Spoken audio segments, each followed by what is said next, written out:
to get to another point here about the case for the free market and the case for liberty and the case against statism, I think it's very important to do two things. One, to refute the intellectual content. That was to show that statism doesn't work. That's great.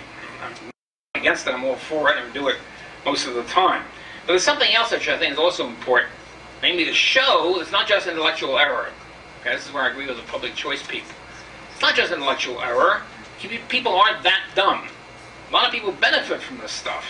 We have to expose the fact that they are ripping us off.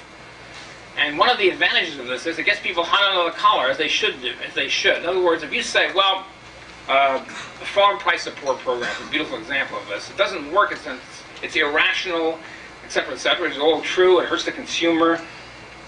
People will say, yeah, okay. And they sort of walk off. They don't really care that much. It's like my students or anybody else has students in the classroom. But if you say they're ripping us off, these are a bunch of thieves, they're looting our pocket, then they start, they pay attention. They're interested. It rouses them from their usual torpor. And so the moral argument is actually an extremely important one, and even from utilitarian grounds.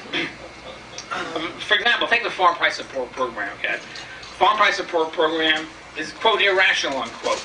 It's the old way of looking at it. Okay, you pay the taxpayer pays the farmer.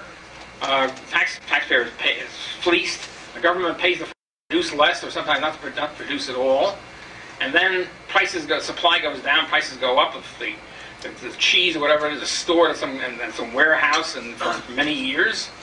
In addition to all of that, the Department of Agriculture is also paying farmers to produce more, increase their productivity, to irrigate, in the old days to electrify, to increase fertilizer. So it seems totally crazy. Why is the government paying the farmers, one, to produce more, and two, to produce less? Okay? It's irrational from the point of view of the consumer, from the point of view of the economic system. It's not irrational, however, from the point of view of two groups. One, the big farmers, who get paid to produce more and to produce less. That's great. They love it. Two, the Department of Agriculture increases bureaucracy tenfold to run these programs. Okay, so we have a cozy